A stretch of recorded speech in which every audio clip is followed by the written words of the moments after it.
The nation is on a war footing this morning, with coronavirus having now claimed the lives of 5 people, and the rapidly evolving situation has seen the federal government follow New Zealand's lead and restrict travel in and out of the country. We're now joined by the Prime Minister, Scott Morrison, from Sydney. PM, good morning to you. Good morning, Carl. Good morning, Ali. Before we talk about the travel ban, I just want to clarify the confusion regarding schools not closing. On one hand, you're saying don't come within 1.5 metres of each other socially. But our kids are a lot closer in the classroom, aren't they? That's a mixed message, isn't it? No, look, these aren't absolute measures, Carl. What we're seeking to do is lower the risk of the spread. So where practical, those social distancing arrangements should be put in place. So the 1.5 metres, no more handshakes, coughing into a handkerchief or into your elbow, avoiding contact with the elderly. All of those sorts of things should be administered wherever practical. I mean, we've got the mass gatherings bans from today. All of this is designed just to slow all this down. You can't manage every single risk in the community, and any suggestion that all of these measures can achieve that to the nth degree would just simply not be practical. So it's just about the sensible way of reducing the risk, because the more we slow this virus down, Carl, the more we're able to support those who are most vulnerable. About 8 out of 10 people who contract this virus, most of us, healthy and others, this will be a mild illness. But when we slow the rate of the virus down by the way we interact, we're actually protecting more vulnerable people in our community. You're saying, banning 500 people or more. I mean, you look at most schools, they've got more than 500 kids in them.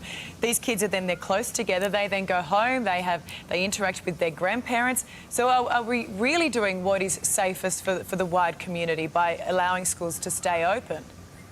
Well, let me be clear. The medical advice from the chief officers, the health officers of the states and territories and the Commonwealth are not recommending the universal wide closure of schools. Where there are individual outbreaks in particular areas, as has been happening in New South Wales and in Victoria, there are arrangements that are put in place specifically for those schools. But schools won't be they've already taken the decisions rightly on the mass gatherings, not having assemblies. Students will be in classrooms, not in large gatherings in their schools. The same should be practiced in university lecture theatres and things of that nature.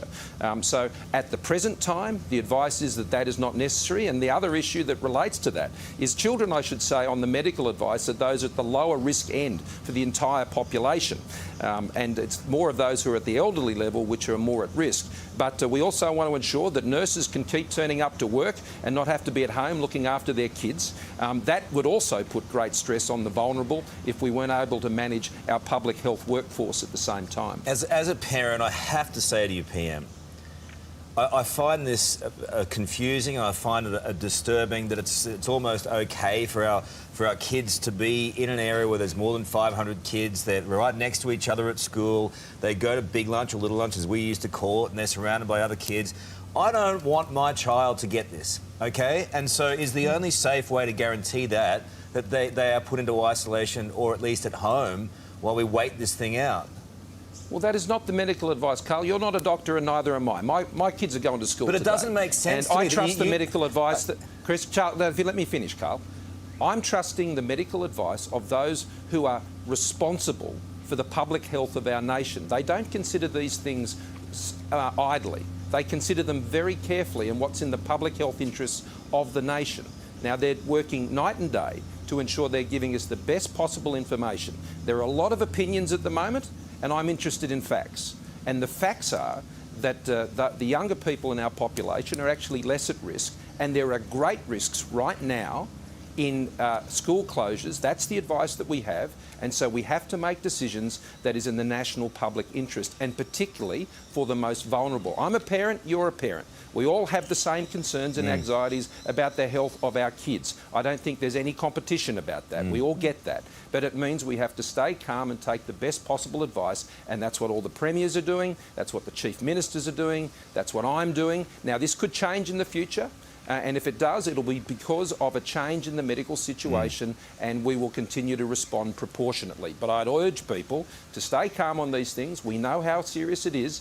There has never, ever been a national cabinet that has been brought together to deal with a crisis like this. It is on the job, and it's making decisions based on the best possible medical advice. I mean, to move on then from classrooms, the 14-day isolation period for travellers entering the country, which came into effect at midnight. I mean, we just saw some pictures this morning. Customs was packed. People were shoulder to shoulder, standing for hours in line. Isn't this exactly what we didn't want to see? Well, it's unavoidable. We've got people coming back from overseas and they need to go into self-isolation. Well, it can be avoided if you shut the borders. Well, we effectively have, Carl. I mean, Australians have got to come back from overseas. The biggest risk that is presented over the last few weeks has not been by internationals because the global travel has been falling. It's actually been Australians coming home from overseas. I mean, take Bali, for example. The number of Indonesians coming to Australia out of flights from Indonesia is less than 10%. I mean, it's actually Australians going there and coming home which presents the greatest health risk. That's why we've advised non-essential travel overseas should stop. And that's why when you're coming home from overseas, there'd be a 14-day isolation that applies to you. And that's been backed up by state and territory laws. And so these are strong measures. In fact, they're some of the strongest in the world. And that will ensure that we'll be able to, again, if we slow the spread of this virus, we will save more lives. Prime Minister, at the end of the day, and look, I know that it's very difficult. It's very difficult on every level to manage this. Very hard. I worry about my mum. She's 70 plus. I worry about Dickie. He's a friend of mine who's now got the virus. And I worry about my kids getting it, irrespective of whether it's harder for them to get it or that they can handle it better. We just want to make sure everyone's as safe as they can be. And do we not go to that level and shut everything down?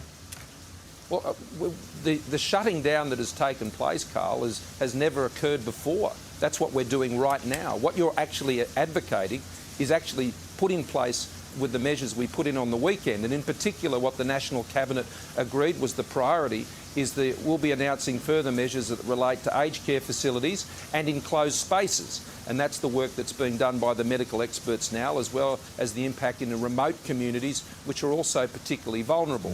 That's the next priority. They'll be giving us that advice. The National Cabinet will meet again on Tuesday evening to consider that advice, so people can expect more measures when it comes to visiting and aged care facilities. We're also working on the advice that will relate to Anzac Day ceremonies. We can expect those to be a lot smaller this year, and that's good practice.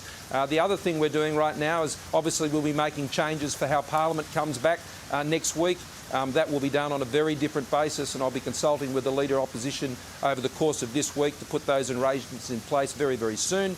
And so it's about making practical decisions made based on good advice. And we've got ahead early on this, and we're working hard to try and keep ahead, but we've all got to keep our heads. And we've all got elderly parents, we've got kids, we've got others who are affected. But remember this statistic.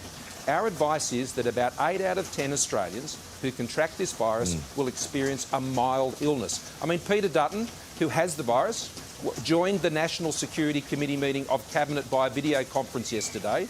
We've changed our meeting arrangements so people are joining by video conference. The world can continue to turn.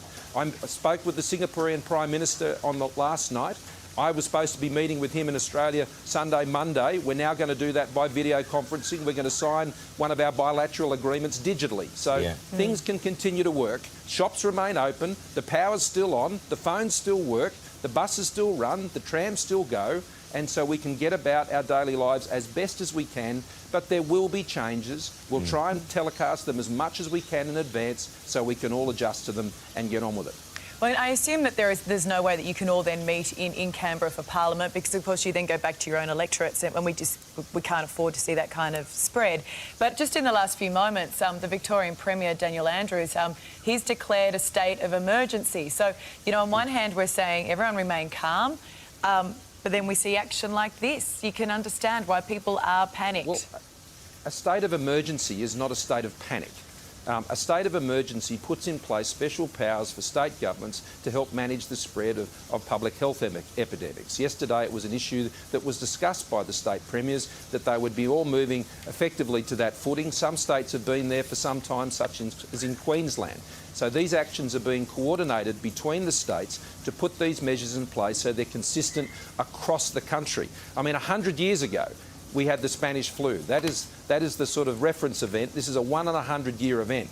Back then, one of the things that went wrong is all the states and territories all fought with each other and didn't get on with each other. Now, on this occasion, I brought them together into a national cabinet and we're all working extremely well together. So I would certainly caution people. Words like state of emergency, I can understand that they're anxious types of phrases, but what they're simply doing is giving the state governments the powers and authorities to help protect you, public health, and to slow the spread of the virus. PM, really good to talk to you. Thanks for all your info this morning.